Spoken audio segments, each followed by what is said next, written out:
ਵਾਹਿਗੁਰੂ ਜੀ ਕਾ ਖਾਲਸਾ ਵਾਹਿਗੁਰੂ ਜੀ ਕੀ ਫਤਿਹ। ਅੱਜ ਵਿਸ਼ੇ ਦੀ ਸ਼ੁਰੂਆਤ ਤੋਂ ਪਹਿਲਾਂ ਗੁਰੂ ਗ੍ਰੰਥ ਸਾਹਿਬ ਜੀ ਵਿੱਚ ਆਏ ਉਹ ਪਿਆਰੇ ਬੋਲ ਮੈਂ ਆਪ ਸਾਰਿਆਂ ਨਾਲ ਹੀ ਸਾਂਝੇ ਕਰਨਾ ਚਾਹੁੰਦਾ ਹਾਂ, ਜੋ ਵਾਕਿਆ ਹੀ ਸਿਖਾਉਂਦੇ ਹਨ ਕਿ ਪਿਆਰ ਅਤੇ ਸਮਰਪਣ ਦੀ ਕਿਸ ਹੱਦ ਤੱਕ ਇੱਕ ਸੂਰਮਾ ਜਾ ਸਕਦਾ ਹੈ। ਪਾਵਨ ਬਚਨ ਭਗਤ ਕਬੀਰ ਜੀ ਦੇ ਹਨ ਕਿ ਮੈਂ ਪੂਰੀ ਤਸੱਲੀ ਨਾਲ ਜਾਣਕਾਰੀ ਕਰ ਲਈ ਹੈ ਅਤੇ ਅੱਜ ਦਾਅਵੇ ਨਾਲ ਕਹਿੰਦਾ ਹਾਂ ਕਿ ਮੇਰਾ ਸਭ ਕੁਝ ਕੇਵਲ ਇੱਕੋ ਇੱਕ ਹੈ ਅਤੇ ਮੈਂ ਦੁਨਿਆਵੀ ਲੋਕ ਲਾਜ ਦੇ ਡਰ ਅਧੀਨ ਇਸ ਸੱਚ ਤੋਂ ਮੁਨਕਰ ਨਹੀਂ ਹੋ ਸਕਦਾ।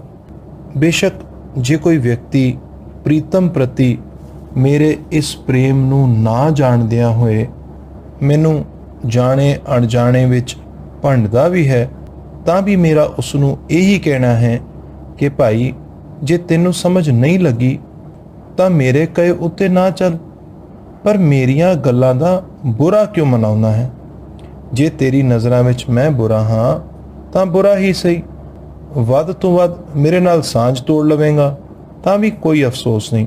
ਹੁਣ ਮੈਨੂੰ ਦੁਨਿਆਵੀ ਇੱਜ਼ਤ ਮਾਣ ਦਾ ਲਾਲਚ ਦੇਣਾ ਬੰਦ ਕਰ ਅਤੇ ਯਾਦ ਰੱਖ ਕਿ ਜਿਸ ਦਿਨ ਤੇਰੇ ਪਾਜ ਉਗਣਾਂਗੇ ਤੈਨੂੰ ਉਸ ਦਿਨ ਕਬੀਰ ਦੀ ਇਹ ਗੱਲ ਚੇਤੇ ਆਵੇਗੀ ਕਿ ਅਸਲ ਇੱਜ਼ਤ ਆਪਣੇ ਪ੍ਰੀਤਮ ਦਾ ਪਿਆਰ ਪਾਉਣੇ 'ਚ ਹੈ, ਨਾ ਕਿ ਦੁਨੀਆ ਖਾਤਰ ਦੂਜੇ ਤੀਜੇ ਦੇ ਪਿਆਰ ਪਾਉਣ ਵਿੱਚ। ਸ਼ਬਦ ਦੀ ਰਹਾਉ ਵਾਲੀ ਤੁਕ ਹੈ, ਹਮ ਅਪਤਾ ਆਪਣੀ ਪਤ ਖੋਈ, ਹਮਰੇ ਖੋਜ ਪਰੋ ਮਤ ਕੋਈ। ਇਸ ਸ਼ਬਦ ਨੂੰ ਪੜ੍ਹਨ ਦੇ ਬਾਅਦ ਜਿਹੜੇ ਦਰਸ਼ਨ ਹੁੰਦੇ ਕਬੀਰ ਸਾਹਿਬ ਜੀ ਦੀ ਰੂਹ ਦੇ, ਵਾਹ ਵਾਹ ਕਰ ਉੱਠਦਾ ਮਨ ਕਿ ਇੰਨੀ ਸੂਰਮਤਾ, ਇੰਨਾ ਸਮਰਪਣ, ਇਤਨਾ ਹੌਸਲਾ, ਉਹ ਵੀ ਉਸ ਪੁਜਾਰੀ ਸ਼੍ਰੇਣੀ ਦੇ ਖਿਲਾਫ ਜੋ ਕਿ ਬਨਾਰਸ ਸ਼ਹਿਰ ਦੀ ਚੌਧਰ ਮੰਨੀ ਜਾਂਦੀ ਸੀ। ਧੰਨ ਹੋ ਕਬੀਰ ਸਾਹਿਬ ਤੁਸੀਂ, ਅਤੇ ਧੰਨ ਹਨ ਉਹ ਸਾਰੇ ਹੀ ਗੁਰਮੁਖ ਵੀਰ ਜਿਹੜੇ ਨਿਸ਼ਕਾਮ ਇੱਕੋ ਇੱਕ ਗੁਰੂ ਗ੍ਰੰਥ ਸਾਹਿਬ ਜੀ ਨੂੰ ਆਪਣਾ ਮਨ ਸੌਂਪਣਾ ਕਰਨ ਦਾ ਪ੍ਰਯਾਸ ਕਰ ਰਹੇ ਹਨ। ਵਾਕਿਆ ਹੀ ਧੰਨ ਹਨ। ਤੁਸੀਂ ਸੁਣ ਰਹੇ ਹੋ ਰੇਡੀਓ ਸਿੰਘਨਾਦ, ਜਿਸ ਵਿੱਚ ਅਸੀਂ ਪਿਛਲੇ 3 ਹਫ਼ਤਿਆਂ ਤੋਂ ਚਰਿਤਰੋਪਾਖਿਆਨ ਦੀ ਸਭ ਤੋਂ ਅਖੀਰਲੀ ਕਹਾਣੀ ਦੀ ਪਰਖ ਗੁਰਮਤਿ ਦੀ ਕਸਵੱਟੀ ਉੱਤੇ ਕਰ ਰਹੇ ਹਾਂ। ਇਸ ਕਹਾਣੀ ਦੇ ਹੀ 25 ਬੰਦਾਂ 377ਵੇਂ ਤੋਂ ਲੈ ਕੇ 400 ਪਹਿਲੇ ਤੱਕ ਨੂੰ ਹੀ ਸਿੱਖ ਕੌਮ ਵਿੱਚ ਬੜੇ ਸਤਿਕਾਰ ਨਾਲ ਚੌਪਈ ਸਾਹਿਬ ਆਖਿਆ ਜਾਂਦਾ ਹੈ। ਸੋ ਇਨ੍ਹਾਂ 25 ਬੰਦਾਂ ਦੀ ਸ਼ੁਰੂਆਤ ਕਰਨ ਤੋਂ ਪਹਿਲਾਂ ਅਸੀਂ ਉਹ ਖਾਸ ਨੁਕਤੇ ਜ਼ਰੂਰ ਸਾਂਝੇ ਕਰ ਲਈਏ ਜੋ ਪਹਿਲੇ 2 ਭਾਗਾਂ ਵਿੱਚ ਸਾਂਝੇ ਕਰ ਆਏ ਹਾਂ। ਪਹਿਲੀ ਗੱਲ ਤਾਂ ਇਹ ਕਹਾਣੀ ਅਸਲ ਵਿੱਚ 2 ਲੋਕਾਂ ਦੇ ਵਿੱਚ ਦਾ ਇੱਕ ਸੰਵਾਦ ਹੈ, ਜਿਸ ਨੂੰ ਲਿਖਾਰੀ ਰਚਨਾ ਦੇ ਅਖੀਰ ਵਿੱਚ ਮੰਤਰੀ ਭੂਪ ਸੰਵਾਦੇ ਲਿਖ ਰਿਹਾ ਹੈ। ਗ੍ਰੰਥ ਦੇ ਲਿਖੇ ਪ੍ਰਕਰਣ ਮੁਤਾਬਕ ਇਹ ਕਹਾਣੀਆਂ ਇੱਕ ਮੰਤਰੀ ਆਪਣੇ ਰਾਜੇ ਚਿੱਤਰ ਸਿੰਘ ਨੂੰ ਸੁਣਾ ਰਿਹਾ ਹੈ। ਇਸ ਪੂਰੀ ਕਹਾਣੀ ਵਿੱਚ ਇੱਕ ਵਾਰ ਵੀ ਨਾਨਕ ਪਦ ਦੀ ਵਰਤੋਂ ਨਹੀਂ ਕੀਤੀ ਗਈ, ਜਦਕਿ ਗੁਰੂ ਗ੍ਰੰਥ ਸਾਹਿਬ ਜੀ ਵਿੱਚ ਕੋਈ ਵੀ ਐਸੀ ਬਾਣੀ ਨਹੀਂ ਹੈ ਜੋ ਕਿ ਗੁਰੂ ਸਾਹਿਬ ਨੇ ਲਿਖੀ ਹੋਏ ਅਤੇ ਉਸ ਵਿੱਚ ਨਾਨਕ ਪਦ ਦੀ ਮੋਹਰ ਨਾ ਲੱਗੀ ਹੋਏ। ਖੈਰ, ਤੀਜੀ ਗੱਲ, ਇਸ ਪੂਰੀ ਕਹਾਣੀ ਵਿੱਚ ਲਿਖਾਰੀ ਵੱਲੋਂ 317 ਕਰੋੜ 1 ਅਤੇ 20 ਪਦਮ ਪਾਓ 2 ਕਰੋੜ ਮਲਟੀਪਲਾਈਡ ਬਾਈ 1 ਕਰੋੜ ਇੰਨੇ ਵਿਅਕਤੀਆਂ ਨੂੰ ਲਿਖਾਰੀ ਨੇ ਜੰਗ ਦਾ ਹਿੱਸਾ ਬਣਾਇਆ ਹੈ। ਇਸ ਤੋਂ ਛੁੱਟ ਕਰੋੜਾਂ ਹੀ ਲੋਕ ਮਿੱਝ ਤੋਂ, ਖੂਨ ਤੋਂ, ਪਸੀਨੇ ਤੋਂ, ਸਾਹ ਤੋਂ ਪੈਦਾ ਹੋ ਕੇ ਇਸ ਜੰਗ ਦਾ ਹਿੱਸਾ ਬਣੇ ਹਨ। ਇਤਨੀ ਵੱਡੀ ਦਾਨਵਾਂ ਦੀ ਗਿਣਤੀ ਕਿਸ ਧਰਤੀ ਉੱਤੇ ਆਈ ਹੋਵੇਗੀ, ਇਹ ਜੰਗ ਕਿੱਥੇ ਹੋਇਆ ਸੀ, ਇਸ ਬਾਬਤ ਲਿਖਾਰੀ ਲਿਖਣਾ ਭੁੱਲ ਗਿਆ ਹੈ। ਚੌਥੀ ਗੱਲ, ਇਸ ਲਿਖਾਰੀ ਅਨੁਸਾਰ ਇਹ ਸਾਰੇ ਲੜਨ ਵਾਲੇ ਸ਼ਰਾਬ ਦਾ ਇੱਕ ਤਲਾਬ ਪੀ ਜਾਂਦੇ ਸਨ ਅਤੇ ਮਨੁੱਖਾਂ ਦਾ ਮਾंस ਖਾ ਕੇ ਜੀਵਤ ਰਹਿੰਦੇ ਸਨ। ਵਿਚਾਰ ਕੇ ਦੇਖੋ ਕਿ ਇੰਨੇ ਸਾਰੇ ਲੋਕਾਂ ਦੀ ਐਸ਼ ਪ੍ਰਸਤੀ ਲਈ ਕਿਤਨੇ ਹੀ ਤਲਾਬ ਅਤੇ ਕਿਤਨੀ ਹੀ ਮਨੁੱਖੀ ਆਬਾਦੀ ਦੀ ਲੋੜ ਪੈ ਸਕਦੀ ਹੈ। ਪੰਜਵੀਂ ਗੱਲ, ਇਹ ਲਿਖਾਰੀ ਬਾਰ-ਬਾਰ ਆਪਣੀ ਲਿਖਤ ਨੂੰ ਬਦਲ ਦਿੰਦਾ ਹੈ ਅਤੇ ਕਹਾਣੀ ਦੀ ਪਹਿਲੀ 300 ਕੁਝ ਪੌੜੀਆਂ ਵਿੱਚ ਹੀ 3 ਵਾਰ ਇਹ ਆਪਣੇ ਡਰ ਦਾ ਪ੍ਰਗਟਾਵਾ ਕਰਦਾ ਹੈ ਅਤੇ ਡਰ ਵੀ ਇਸ ਨੂੰ ਇਹੀ ਹੈ ਕਿ ਇਹਦੇ ਪੰਨੇ ਅਤੇ ਸਿਆਹੀ ਬਰਬਾਦ ਨਾ ਹੋ ਜਾਏ। ਛੇਵੀਂ ਗੱਲ, ਇਸ ਕਹਾਣੀ ਦੇ ਦੌਰਾਨ ਹੁਣ ਤੱਕ 2 ਬੇਨਤੀਆਂ ਹੋ ਚੁੱਕੀਆਂ ਹਨ, ਜਿਸ ਵਿੱਚ ਇੱਕ ਬੇਨਤੀ ਇਕਬਾਲਾ ਨੇ ਰੱਬ ਅੱਗੇ ਕੀਤੀ ਹੈ, ਜਿਸ ਵਿੱਚ ਉਸਨੇ ਰੱਬ ਨਾਲ ਵਿਆਹ ਕਰਨ ਦਾ ਆਫਰ ਕੀਤਾ ਹੈ ਅਤੇ ਜਿਸ ਨੂੰ ਇਸ ਗ੍ਰੰਥ ਦੇ ਰੱਬ ਨੇ ਸਸ਼ਰਤ ਮੰਨ ਵੀ ਲਿਆ ਹੈ। ਦੂਜੀ ਬੇਨਤੀ ਬ੍ਰਹਮਾ, ਮਹੇਸ਼ ਆਦਿ ਨੇ ਕੀਤੀ ਹੈ, ਜਿਨ੍ਹਾਂ ਨੇ ਇਸ ਮਹਾਕਾਲ ਉੱਤੇ ਜਦੋਂ ਸੈਨਾ ਹਮਲਾ ਕਰਨ ਆਈ ਔਰ ਧਰਤੀਆਂ ਉੱਡ ਗਈਆਂ ਤੇ ਉਹ ਬੜਾ ਡਰ ਗਏ। ਇਸ ਡਰ ਵਿੱਚ ਉਹਨਾਂ ਇਸੇ ਮਹਾਕਾਲ ਨੂੰ ਨਿਰੰਕਾਰ, ਨਿਰਵਿਕਾਰ ਆਦਿ ਲਿਖਿਆ ਹੈ, ਜੋ ਕਿ ਅਸੀਂ ਅੱਗੇ ਗੱਲ ਕਰਾਂਗੇ। 7ਵੀਂ ਗੱਲ ਇਹ ਹੈ ਕਿ ਮਹਾਕਾਲ ਅਸਤੁਜ, ਗਿੱਧ ਤੁਜ, ਖੜਗ ਕੇਤ, ਉੱਲੂ ਕੇਤ, ਸ਼ਿਵਾ, ਕਾਲੀ ਇਤਿਆਦਿ ਇਹ ਸਾਰੇ ਹੀ ਸ਼ਰੀਰਧਾਰੀ ਹਨ, ਸੋ ਅਜੂਨੀ ਨਹੀਂ ਹੋ ਸਕਦੇ। ਇਸ ਤੋਂ ਇਲਾਵਾ ਜੰਗ ਵਿੱਚ ਇਹ ਬੇਬਸ ਹੋ ਕੇ ਕੇਵਲ ਕਤਲ ਹੀ ਕਰ ਪਾ ਰਹੇ ਹਨ, ਇਹਨਾਂ ਦੇ ਬਸ ਵਿੱਚ ਜਨਮ ਮਰਨ ਨਹੀਂ, ਸੋ ਇਹ ਕਰਤਾ ਪੁਰਖ ਵੀ ਨਹੀਂ ਹੋ ਸਕਦੇ। ਇਸ ਕਹਾਣੀ ਦੇ ਇਹ ਕਿਰਦਾਰ ਨਿਰਵੈਰ ਵੀ ਨਹੀਂ ਹਨ ਅਤੇ ਇਤਨੇ ਜ਼ਾਲਿਮ ਤਰੀਕੇ ਨਾਲ ਇਹ ਲੋਕਾਂ ਨੂੰ ਚਬਾ ਕੇ ਖਾ ਜਾਂਦੇ ਹਨ, ਲੋਕਾਂ ਦਾ ਖੂਨ ਪੀ ਜਾਂਦੇ ਹਨ, ਲੋਕਾਂ ਨੂੰ ਆਪਣੇ ਪੈਰਾਂ ਥੱਲੇ ਦਬਾ ਕੇ ਮਾਰ ਦਿੰਦੇ ਹਨ। ਆਓ ਹੁਣ ਅੱਗੇ ਦੀ ਵਿਚਾਰ ਕਰੀਏ। ਪੌੜੀ ਨੰਬਰ 351 ਵਿੱਚ ਇਸ ਪੂਰੇ ਯੁੱਧ ਵਿੱਚ ਪਹਿਲੀ ਵਾਰ ਸ਼ੇਰਾ ਵਾਲੀ ਮਾਤਾ ਵੀ ਆ ਜਾਂਦੀ ਹੈ। ਕਾਰਨ ਹੋ ਸਕਦਾ ਹੈ ਕਿ ਇਹ ਮਹਾਕਾਲ, ਅਸਤੁਜ, ਕਾਲਕਾ ਆਦਿ ਮਿਲ ਕੇ ਦਾਨਵ ਨਹੀਂ ਮਾਰ ਪਾ ਰਹੇ ਸਨ, ਸੋ ਲਿਖਾਰੀ ਲਿਖਦਾ ਹੈ, ਸਿੰਘ ਬਾਹਨੀ ਛਤਰ ਬਿਹੰਡੇ, ਤਿਲ ਤਿਲ ਪ੍ਰਾਏ ਅਸੁਰ ਕਰ ਖੰਡੇ। ਭਾਵ ਸ਼ੇਰ ਤੇ ਸਵਾਰ ਹੋਣ ਵਾਲੀ ਗੁੱਸੇ ਵਿੱਚ ਸੀ ਅਤੇ ਉਸਨੇ ਅਸੁਰਾਂ ਨੂੰ ਟੋਟੇ ਟੋਟੇ ਕਰ ਦਿੱਤੇ। ਉਥੇ ਭੂਤ, ਉਹਨਾਂ ਦੀ ਵੋਟੀਆਂ, ਪ੍ਰੇਤ, ਪਿਸਾਚ, ਡਾਇਨਾ ਇਹ ਸਭ ਆ ਗਈਆਂ। ਸਾਰੇ ਖੁਸ਼ ਸਨ ਕਿ ਹੁਣ ਸਾਨੂੰ ਢੇਰ ਸਾਰਾ ਖਾਣਾ ਮਿਲੇਗਾ। ਖੈਰ, ਜਦੋਂ ਸ਼ੇਰਾ ਵਾਲੀ ਮਾਤਾ ਵੀ ਕੁਝ ਨਾ ਕਰ ਸਕੀ ਤਾਂ ਜਾ ਕੇ ਅਸਤੁਜ ਨੇ ਇੱਕ ਮੰਤਰ ਵਿਚਾਰਿਆ, ਜਿਸ ਰਾਹੀਂ ਇਹ ਦਾਨਵ ਮਰ ਸਕਣ। ਪਾਓ ਹੁਣ ਜਾ ਕੇ ਰਣਨੀਤੀ ਵਿੱਚ ਸੁਧਾਰ ਕੀਤਾ ਗਿਆ ਅਸਤੁਜ ਜੀ ਵੱਲੋਂ। ਇਹ ਅਸਤੁਜ ਕਈਆਂ ਲਈ ਰੱਬ ਹੋ ਸਕਦਾ, ਪਰ ਜੇ ਕਿਤੇ ਗੁਰੂ ਗ੍ਰੰਥ ਸਾਹਿਬ ਜੀ ਦੀ ਕਸਵੱਟੀ ਉੱਤੇ ਇਸ ਕਿਰਦਾਰ ਨੂੰ ਵਿਚਾਰੀਏ ਤਾਂ ਇੱਕ ਵੀ ਸੁਹਿਰਦ ਸਿੱਖ ਇਹ ਕਹਾਣੀ ਪੜ੍ਹਨ ਤੋਂ ਬਾਅਦ ਇਸ ਦੀ ਸ਼ਰਨ ਨਹੀਂ ਲੋਚੇਗਾ ਅਤੇ ਕਦੇ ਨਹੀਂ ਆਖੇਗਾ ਜੇ ਅਸਤੁਜ ਤਬ ਸ਼ਰਨੀ ਪਰ ਹੈ।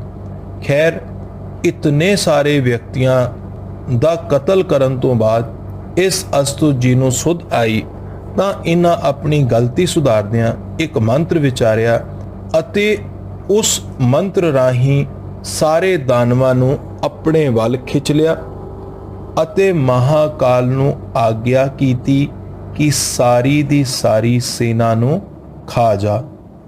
ਇੱਥੇ ਧਿਆਨ ਦੇਣ ਵਾਲੀ ਗੱਲ ਹੈ ਕਿ ਅਸਤੁਜ ਅਤੇ ਮਹਾਕਾਲ ਇਹ ਦੋਨੋਂ ਦੋ ਲੋਕ ਹਨ। ਅਸਤੁਜ ਮਹਾਕਾਲ ਨੂੰ ਆਗਿਆ ਦੇ ਰਿਹਾ ਹੈ। ਇੱਕ ਗੱਲ ਤਾਂ ਸਪਸ਼ਟ ਹੈ ਕਿ ਇੱਕ ਹੁਕਮ ਕਰ ਰਿਹਾ ਹੈ ਅਤੇ ਦੂਜਾ ਹੁਕਮ ਦੀ ਤਾਲੀਮ ਕਰ ਰਿਹਾ ਹੈ। ਲਿਖਾਰੀ ਇਸ ਜਗ੍ਹਾ ਤੇ ਮਹਾਕਾਲ ਨੂੰ ਅਸਤੁਜ ਦੇ ਅਧੀਨ ਲਿਖ ਰਿਹਾ ਹੈ। ਇਹ ਉਹੀ ਮਹਾਕਾਲ ਹੈ ਜਿਸ ਬਾਬਤ ਅਸੀਂ ਟਿਊਨ ਰਾਹੀਂ ਇੱਕ ਰਚਨਾ ਸੁਣੀ ਹੈ, ਸਭ ਰਾਜਨ ਕੇ ਰਾਜਾ। ਜੀ ਹਾਂ, ਇਹ ਉਹੀ ਰਚਨਾ ਹੈ ਜਿਸ ਨੂੰ ਪੜ੍ਹਨ ਵਾਸਤੇ ਥਾਂ ਥਾਂ ਤੇ ਧਮਕੀਆਂ ਦਿੱਤੀਆਂ ਗਈਆਂ, ਥਾਂ ਥਾਂ ਤੇ ਆਪਸੀ ਸਿੱਖਾਂ ਵਿੱਚ ਲੜਾਈਆਂ ਹੋਈਆਂ, ਬਲਕਿ ਇਹ ਤਾਂ ਕਿਹਾ ਗਿਆ ਕਿ ਅਸੀਂ ਇੱਕ ਦੂਜੇ ਦੀ ਜ਼ਬਾਨਾਂ ਕੱਟ ਦਿਆਂਗੇ। ਖੈਰ, ਜਿੰਨੀ ਕੁ ਲੋਕਾਂ ਵਿੱਚ ਕਾਬਲੀਅਤ ਹੁੰਦੀ ਹੈ, ਜਿਸ ਕੁ ਲਾਇਕ ਹੁੰਦੇ ਹਨ, ਉਹੀ ਗੱਲ ਉਹ ਕਰ ਸਕਦੇ ਹਨ। ਅਸੀਂ ਅੱਗੇ ਚਲੀਏ। ਆਗਿਆ ਸੁਣਦੇ ਹੀ ਮਹਾਕਾਲ ਸਾਰੇ ਦਾਨਵਾਂ ਨੂੰ ਖਾ ਗਿਆ। ਹੁਣ ਕੇਵਲ ਉੱਥੇ ਇੱਕ ਹੀ ਦਾਨਵ ਰਹਿ ਗਿਆ। ਉਹ ਸੋਚਣ ਲੱਗ ਪਿਆ, ਹੁਣ ਮੇਰਾ ਕੀ ਹੋਏਗਾ। ਅੱਗੇ ਇਸ ਕਹਾਣੀ ਵਿੱਚ ਦੋਹਰਾ ਆਉਂਦਾ ਹੈ, ਜਿੱਥੇ ਲਿਖਿਆ ਮਿਲਦਾ ਹੈ, ਜੋ ਮਹਾਕਾਲ ਦੀ ਸ਼ਰਨ ਪੈ ਜਾਏ ਉਸ ਨੂੰ ਉਹ ਬਚਾ ਲੈਂਦਾ ਹੈ। ਦੂਜਾ ਕੋਈ ਨਹੀਂ ਜੋ ਇਸ ਤਰ੍ਹਾਂ ਸਾਰਿਆਂ ਦਾ ਭਖਸ਼ਣ ਕਰ ਸਕੇ। ਇਹ ਸ਼ਾਇਦ ਆਕਾਸ਼ਵਾਣੀ ਹੋਈ ਜਾਂ ਲਿਖਾਰੀ ਦੇ ਮਨ ਵਿੱਚ ਕੁਝ ਚੱਲ ਰਿਹਾ ਹੈ। ਆਪਣੇ ਇਸ਼ਟ ਮਹਾਕਾਲ ਦੀ ਉਸਤਤ ਵਿੱਚ ਉਹ ਇਹ ਸਭ ਸੋਚ ਰਿਹਾ ਹੈ। ਇਹ ਸਾਫ਼ ਨਹੀਂ ਹੁੰਦਾ, ਪਰ ਦੋਹਰੇ ਤੋਂ ਬਾਅਦ ਇੱਕ ਵਾਰ ਫਿਰ ਚੌਪਈ ਸ਼ੁਰੂ ਹੁੰਦੀ ਹੈ, ਜਿਸ ਵਿੱਚ ਲਿਖਦਾ ਹੈ ਕਿ ਦੁਸ਼ਟ ਦਾਨਵ ਨੇ ਕੋਈ ਗੱਲ ਨਹੀਂ ਮੰਨੀ ਅਤੇ ਉਸਨੇ ਮਹਾਕਾਲ ਨਾਲ ਵੈਰ ਪਾਲ ਲਿਆ। ਆਪਣੀ ਹੈਸੀਅਤ ਨਹੀਂ ਵਿਚਾਰੀ ਉਸ ਦਾਨਵ ਨੇ ਅਤੇ ਸਿੱਧੀ ਚੇਤਾਵਨੀ ਦਿੱਤੀ ਕਿ ਮਹਾਕਾਲ, ਤੂੰ ਮੇਰੀ ਸੈਨਾ ਨੂੰ ਮਾਰ ਕੇ ਬਹੁਤ ਖੁਸ਼ ਨਾ ਹੋ, ਮੇਰੇ ਨਾਲ ਯੁੱਧ ਕਰ।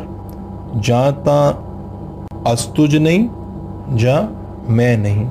ਖੈਰ, ਇਸ ਚੇਤਾਵਨੀ ਤੋਂ ਬਾਅਦ ਸਿੱਧਾ ਆਹੀ ਲਿਖਿਆ ਮਿਲਦਾ ਹੈ ਕਿ ਏਕ ਪਾਉ ਤਜ ਯੁੱਧ ਨਾ ਭਾਜਾ, ਮਹਾਰਾਜ ਦੈਤਨ ਕਾ ਰਾਜਾ, ਆਤੋਂ ਗਿੱਧ ਗगन ਲੈ ਗਏ, ਬਾਹਤ ਬਿਸਕ ਤਉ ਹਟ ਪਏ।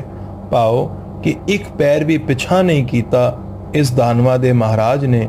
ਬੇਸ਼ੱਕ ਇਸ ਦੀ ਆਂਤੜੀਆਂ ਗਿੱਧ ਲੈ ਗਏ ਸਨ, ਪਰ ਇਹ ਬਾਣ ਚਲਾਉਂਦਾ ਰਿਹਾ। ਚੇਤਾਵਨੀ ਤੋਂ ਬਾਅਦ ਬਿਨਾਂ ਯੁੱਧ ਹੋਏ ਹੀ ਆਤੜੀਆਂ ਬਾਹਰ, ਗਿੱਧ ਲੈ ਵੀ ਗਏ। ਸਪਸ਼ਟ ਹੈ ਕਿ ਇੱਥੇ ਲਿਖਾਰੀ ਕੁਝ ਲਿਖਣਾ ਭੁੱਲ ਗਿਆ ਹੈ। ਖੈਰ, ਆਤੜੀਆਂ ਬਾਹਰ ਹੋਣ ਦੇ ਬਾਵਜੂਦ ਇਸ ਹਠੀ ਦਾਨਵ ਨੇ ਜਦੋਂ ਬਾਣ ਚਲਾਣੇ ਨਾ ਛੱਡੇ, ਇਹ ਸਾਰੇ ਬਾਣ ਖੜਗ ਤੁਜ, ਇੱਥੇ ਚੇਤੇ ਰੱਖਣ ਵਾਲੀ ਗੱਲ ਹੈ ਕਿ ਨਾ ਅਸਤੁਜ ਹੈ ਨਾ ਖੜਗ ਕੇਤ ਹੈ, ਇੱਕ ਨਵਾਂ ਕਰੈਕਟਰ ਹੈ ਖੜਗ ਤੁਜ। ਸਾਰੇ ਬਾਣ ਖੜਗ ਤੁਜ ਨੇ ਕੱਟ ਦਿੱਤੇ ਅਤੇ ਮੁੜ ਅਸਤੁਜ ਨੇ ਉਸ ਦਾਨਵ ਉੱਤੇ 20,000 ਬਾਣ ਛੱਡੇ। ਹੈਰਾਨੀ ਦੀ ਗੱਲ ਹੈ, ਅੰਤੜੀਆਂ ਪਹਿਲਾਂ ਤੋਂ ਬਾਹਰ, ਉਤੋਂ 20,000 ਬਾਣ ਵੀ ਇਸ ਲਿਖਾਰੀ ਦੇ ਰੱਬ ਜੀ ਨੇ ਛੱਡ ਦਿੱਤੇ ਕਿ ਸੋਚਿਆ ਭਾਈ ਹੁਣ ਤੇ ਮਰ ਗਿਆ। ਪਰ ਜ਼ਰਾ ਹਾਲਤ ਦੇਖੋ, ਕੀ ਕਿਰਦਾਰ ਬਣਾ ਕੇ ਰੱਖ ਦਿੱਤਾ ਰੱਬ ਦਾ।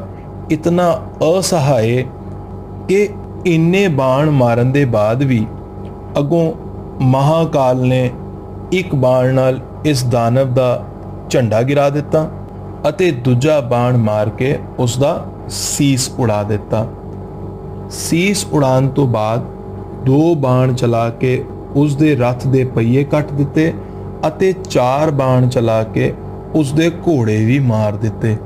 ਇੱਥੇ ਆਪਣੀ ਹੀ ਕਹੀ ਗੱਲ ਨੂੰ ਫਿਰ ਤੋਂ ਕੱਟ ਦਿੰਦਾ, ਆਪਣੇ ਆਪ ਨੂੰ ਚੁਣ ਚੁਣ ਕੇ ਸ਼ਤਰੂ ਮਾਰਨ ਵਾਲਾ ਦਰਸਾਉਣ ਵਾਲੇ ਇਸ ਰੱਬ ਨੇ ਇੱਥੇ ਬੇਜ਼ੁਬਾਨ ਘੋੜਿਆਂ ਦਾ ਕਤਲ ਕੀਤਾ। ਇਹ ਵੀ ਸੋਚਣ ਵਾਲੀ ਗੱਲ ਹੈ ਕਿ ਆਖਿਰ ਘੋੜੇ ਮਾਰਨ ਦੀ ਕੀ ਲੋੜ ਪੈ ਗਈ ਸੀ, ਕਿਉਂਕਿ ਅੰਤੜੀਆਂ ਪਹਿਲਾਂ ਹੀ ਬਾਹਰ ਸੀਗੀਆਂ, ਝੰਡਾ ਵੀ ਗਿਰਾ ਦਿੱਤਾ, ਸੀਸ ਵੀ ਉਡਾ ਦਿੱਤਾ, 20,000 ਬਾਣ ਵੀ ਛੱਡ ਦਿੱਤੇ, ਤਾਂ ਵੀ ਬੇਜ਼ੁਬਾਨ ਘੋੜਿਆਂ ਦਾ ਘਾਣ। ਖੈਰ, ਅੱਗੇ ਚਲੀਏ। ਬਾਣ ਨਾਲ ਸ਼ੀਸ਼ ਉਡਾਉਣ ਤੋਂ ਬਾਅਦ ਵੀ ਇਸ ਕਰੂਰ ਰੱਬ ਅਸਕੇਤ ਨੇ ਉਸ ਕੱਟੇ ਹੋਏ ਸੀਸ ਦਾ ਮੱਥਾ ਕੱਟ ਦਿੱਤਾ।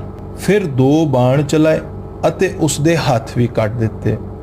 ਮੁੜ ਇੱਕ ਵਾਰ ਫਿਰ ਉਸ ਦਾਨਵ ਦਾ ਸਿਰ ਕੱਟ ਦਿੱਤਾ। ਰੱਬ ਨੂੰ ਕਿਹੜੇ ਲੈਵਲ ਉੱਤੇ ਲੈ ਆਇਆ ਸੀ। ਤੇ ਕੌਣ ਹੋ ਸਕਦਾ ਜੋ ਕੱਟੇ ਹੋਏ ਸੀਸ ਦੇ ਵੀ ਅੰਗ ਅੰਗ ਕੱਟ ਰਿਹਾ ਹੈ। ਇਹ ਬੀਰਤਾ ਹੈ ਜਾਂ ਕਰੂਰਤਾ, ਇਹਦਾ ਫੈਸਲਾ ਤੁਸੀਂ ਆਪ ਕਰ ਸਕਦੇ ਹੋ। ਖੈਰ, ਇਸੇ ਸਮੇਂ ਅਸਮਾਨ ਤੋਂ ਫੁੱਲਾਂ ਦੀ ਵਰਖਾ ਹੋਈ ਅਤੇ ਸਾਰਿਆਂ ਨੇ ਆ ਕੇ ਵਧਾਈ ਦਿੱਤੀ। ਉਹ ਕਿਹੜੇ ਲੋਕ ਸਨ ਜਿਨ੍ਹਾਂ ਆ ਕੇ ਵਧਾਈ ਦਿੱਤੀ, ਕਿਉਂਕਿ ਇਹਨਾਂ 5-6 ਦੇਵੀ ਦੇਵਤਿਆਂ ਨੂੰ ਛੱਡ ਦਈਏ ਤਾਂ ਲਿਖਾਰੀ ਮੁਤਾਬਕ ਤਾਂ ਸਾਰੇ ਹੀ ਮਾਰੇ ਜਾ ਚੁੱਕੇ ਸਨ।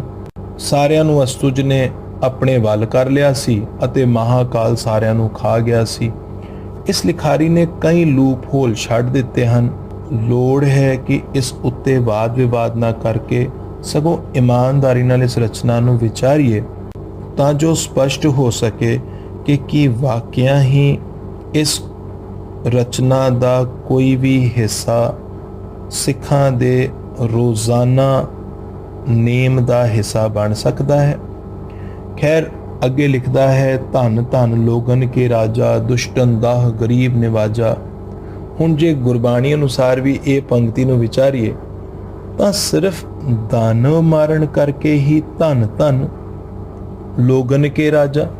ਗੁਰਬਾਣੀ ਦੇ ਇੱਕ ਪਾਵਨ ਸ਼ਬਦ ਨੂੰ ਵਿਚਾਰੀਏ, ਪਾਉਣ ਉਪਾਏ ਧਰੀ ਸਭ ਧਰਤੀ, ਜਲ ਅਗਨੀ ਕਾ ਬੰਦ ਕੀਆ, ਅੰਧਲੇ ਦਹਿ ਸਿਰ ਮੂੰਡ ਕਟਾਇਆ, ਰਾਵਣ ਮਾਰ ਕਿਆ ਵੱਡਾ ਪਿਆ, ਕਿਆ ਉਪਮਾ ਤੇਰੀ ਆਖੀ ਜਾਏ, ਤੂੰ ਸਰਬੇ ਪੂਰ ਰਿਹਾ ਲਿਵ ਲਾਏ।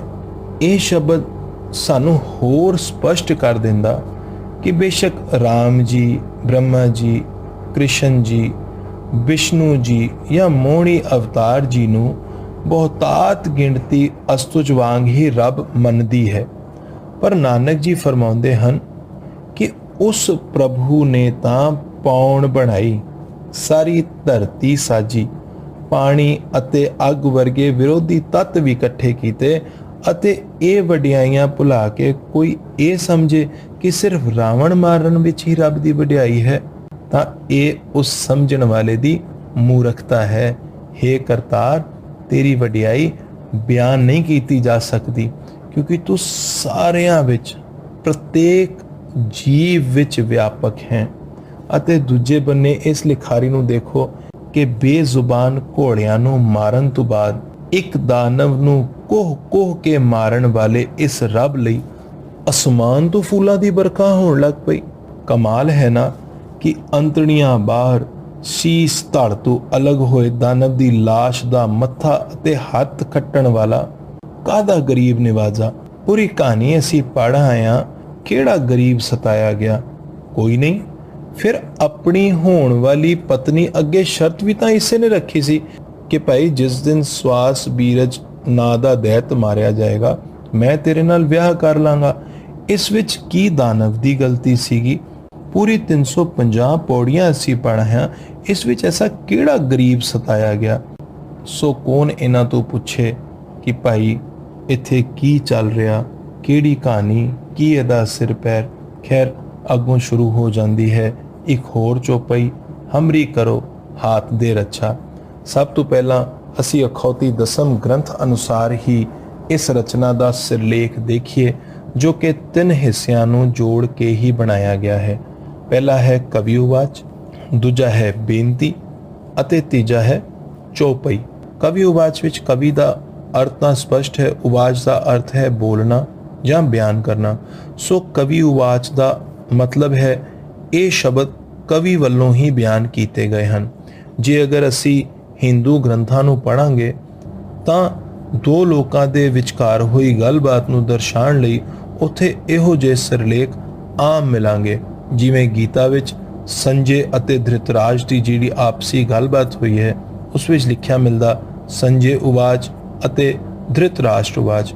ਜੇ ਅਗਰ ਗੱਲ ਅਖੌਤੀ ਦਸਮ ਗ੍ਰੰਥ ਦੀ ਕਰੀਏ ਤਾਂ ਇਹ ਜਿਹੜਾ ਸਿਰਲੇਖ ਕਵੀ ਉਵਾਚ ਹੈ, ਇਹ ਕਈ ਵਾਰ ਇਸ ਗ੍ਰੰਥ ਵਿੱਚ ਅੱਗੇ ਵੀ ਆ ਚੁੱਕਾ ਹੈ। ਅੱਗੋਂ ਸ਼ਬਦ ਬਚਦੇ ਹਨ ਬੇਨਤੀ ਅਤੇ ਚੌਪਈ। ਬੇਨਤੀ ਇੱਥੇ ਕਹਾਣੀ ਸੁਣਾਉਣ ਵਾਲਾ ਉਹ ਮੰਤਰੀ ਹੀ ਕਰ ਰਿਹਾ ਜਾਪਦਾ, ਕਿਉਂਕਿ ਇਸ ਕਹਾਣੀ ਦੇ ਅਖੀਰ ਵਿੱਚ ਭਾਵ ਫੁੱਟਨੋਟ ਵਿੱਚ ਇਹ ਸ਼ਬਦ ਲਿਖੇ ਮਿਲਦੇ ਨੇ ਕਿ ਇਤੀ ਸ਼੍ਰੀ ਚਰਿਤ੍ਰੋਪਾਖਿਆਨੇ ਤ੍ਰਿਆ ਚਰਿਤਰ ਮੰਤਰੀ ਭੂਪ ਸੰਵਾਦੇ 404 ਚਰਿਤਰ ਸਮਾਪਤਮ ਸਤ ਸੁਭਮ ਸਤ। ਬੇਨਤੀ ਤੋਂ ਅੱਗੇ ਹੁਣ ਗੱਲ ਕਰੀਏ ਜੇ ਚੌਪਈ ਦੀ, ਤਾਂ ਪਿੱਛੇ ਵੀ ਮੈਂ ਦੱਸ ਆਇਆ ਹਾਂ ਕਿ ਚੌਪਈ ਕਿਸੇ ਰਚਨਾ ਦਾ ਨਾਮ ਨਹੀਂ, ਸਗੋਂ ਛੰਦ ਦੀ ਚਾਲ ਮਾਤਰ ਹੀ ਹੈ। ਆਓ ਹੁਣ ਜਿਹੜੀਆਂ 29 ਪੌੜੀਆਂ ਬਚੀਆਂ ਹਨ, ਇਹਨਾਂ ਦੇ ਅਰਥ ਵੀ ਗੁਰਮਤ ਦੀ ਕਸਵੱਟੀ ਉਤੇ ਪਰਖੀਏ। 377ਵੀਂ ਪੌੜੀ ਹੈ, ਹਮਰੀ ਕਰੋ ਹਾਥ ਦੇ ਰੱਛਾ, ਪੂਰਨ ਹੋਏ ਚਿਤ ਕੀ ਇੱਛਾ, ਤਵ ਚਰਨਨ ਮਨ ਰਹੇ ਹਮਾਰਾ, ਆਪਣਾ ਜਾਨ ਕਰੋ ਪ੍ਰਤਪਾਰਾ। हे महाकाल जी, अपना हाथ दे के मेरी रक्षा करो, मेरे मन की इच्छा पूरी हो जाए, तेरे चरणों विच मेरा मन सदा ही जुड़िया रहे, अपना समझ के मेरी प्रतिपालना करो। ये पौड़ी गुरबाणी होण दा भुलेखा पाउंदी है। शायद इस लई 1945 विच जदों चौपाई नूं सिख रहत मर्यादा विच जोड़िया गया तां शुरुआत इत्थों दी ही कीती गई। बेशक अज भी नानकसर, दमदमी टकसाल समेत कई जत्थेबंदियां इस दी शुरुआत होर पौड़ियां तो करदियां हन, पर पौड़ी नंबर 377 ਨੂੰ सिख रहत मर्यादा ने पौड़ी नंबर पहली मनिया है। पौड़ी नंबर 377 ਨੂੰ पौड़ी नंबर 1 लिखना स्पष्ट है असल लिखत नाल छेड़छाड़ करना है। इथों ये गल तां साफ है कि ये गुरबानी नहीं, क्योंकि सिख धर्म विच गुरबानी नाल छेड़छाड़ किसी भी कीमत विच नहीं हो सकती। गुरबाणी जिस तरीके लिखी गई है, साडे कोल उदाहरण भी आंदा है मिट्टी बेईमान दी, मिट्टी मुसलमान दी, जिद्दां लिखी गई है असी उदां ही रहन देनी है, उस विच असी छेड़छाड़ नहीं कर सकते। पर छेड़छाड़ दी कहानी इत्थे ही बस नहीं, अगों गुटके लिखण वालियां ने इत्थे पातशाही 10वीं भी लिख दिता। अगों हुण जिहड़े गुटके देखे जा रहे हैं उस उत्ते एक ओंकार सत गुरप्रसाद भी आ गया, जबकि अज भी अखौती दसम ग्रंथ दी इस कहानी उत्ते पातशाही 10वीं नहीं लिखिया मिलता। इस पूरे ग्रंथ विच एक ओंकार सतनाम करता पुरख निरभव निर्वैर अकाल मूरत अजूनी सहभंग गुरप्रसाद लिखिया नहीं मिलता।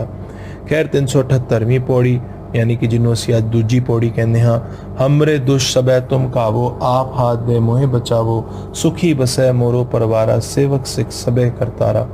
मेरे सारे दुश्मनों ਨੂੰ ही तुसी खत्म कर दिओ अते मैनू अपना हाथ दे के बचा लो।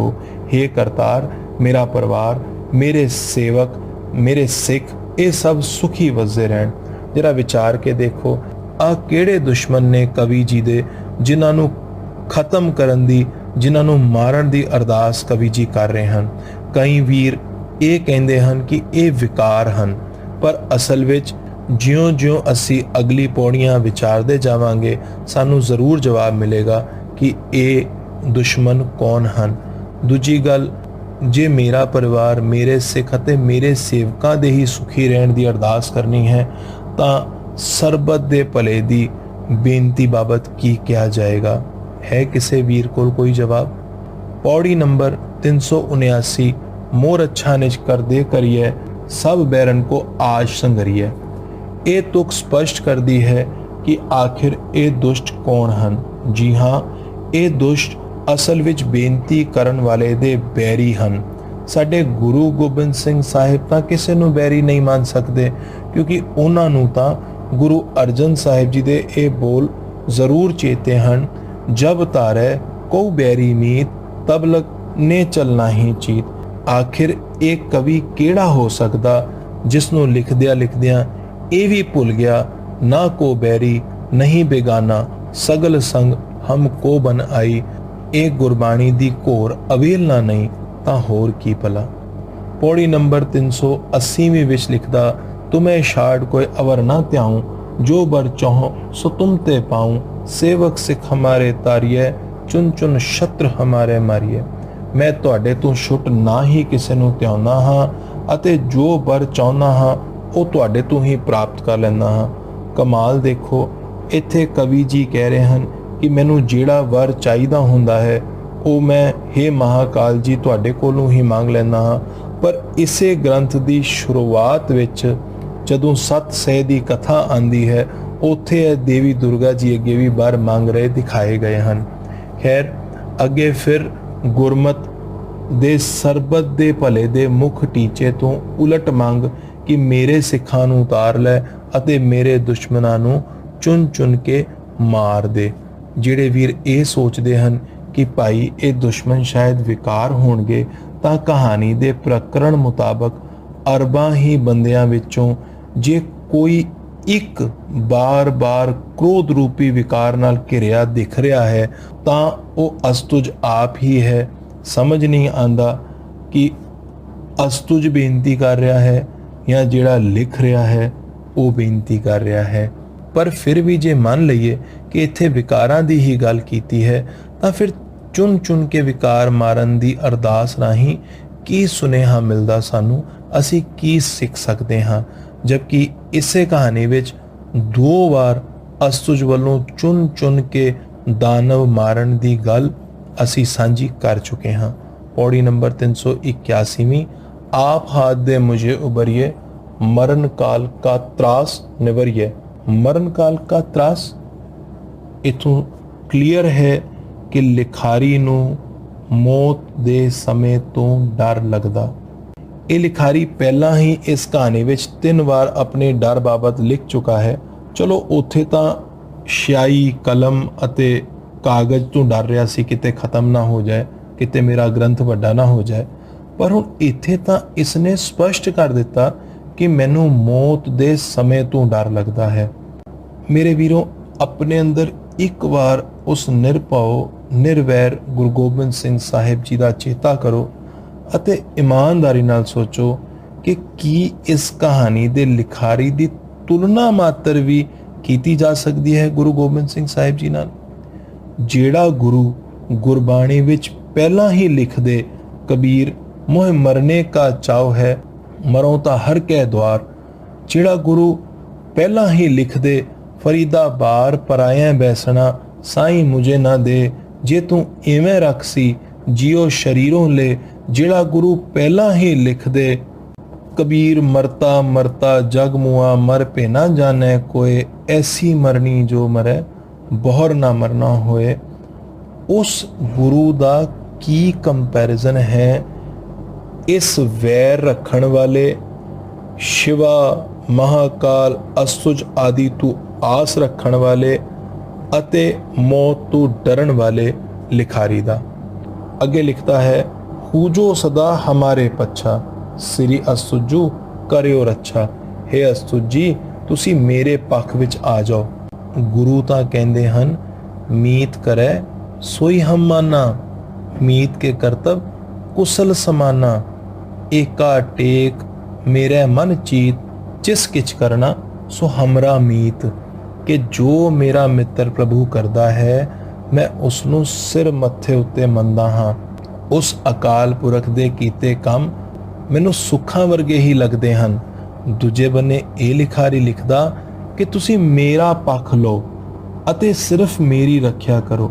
ਇੱਥੇ ਹੀ ਸਾਫ਼ ਹੈ ਕਿ ਇਹ ਲਿਖਾਰੀ ਰੱਬੀ ਹੁਕਮ ਵਿੱਚ ਜੀਣਾ ਨਹੀਂ ਚਾਹੁੰਦਾ, ਬਲਕਿ ਆਪਣੇ ਇਸ਼ਟ ਨੂੰ ਹੀ ਬਾਰ-ਬਾਰ ਬੇਨਤੀ ਕਰਦਾ ਹੈ ਕਿ ਬਸ ਮੇਰਾ ਭਲਾ ਕਰ ਅਤੇ ਮੇਰੇ ਪੱਖ ਵੱਲ ਖਲੋ ਜਾ।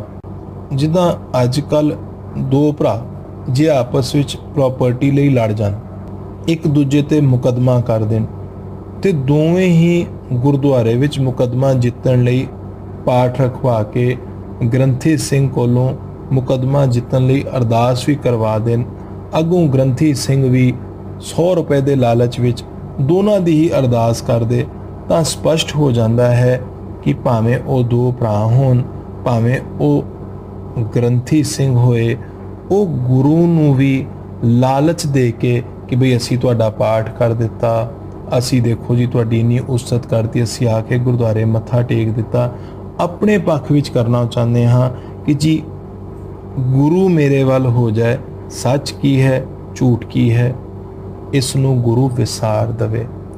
ਤਾਂ ਸਪਸ਼ਟ ਹੋ ਜਾਂਦਾ ਹੈ ਕਿ ਅਸੀਂ ਗੁਰੂ ਨੂੰ ਵੀ ਲਾਲਚ ਦੇ ਕੇ ਆਪਣੇ ਪੱਖ ਵਿੱਚ ਕਰਨਾ ਚਾਹੁੰਦੇ ਹਾਂ, ਜਾਂ ਉਮੀਦ ਤਾਂ ਜ਼ਰੂਰ ਕਰਦੇ ਹਾਂ ਜਿੱਦਾਂ ਅਸੀਂ ਉਸਤਤ ਦੇ ਭੁੱਖੇ ਆਪਣੇ ਨੇਮ ਫੇਮ ਲਈ, ਆਪਣੇ ਪੱਖ ਲਈ ਝੂਠ ਦਾ ਸਾਥ ਦੇ ਦੇਵਾਂਗੇ, ਗੁਰੂ ਵੀ ਸ਼ਾਇਦ ਇਦਾਂ ਹੀ ਕਰੇਗਾ।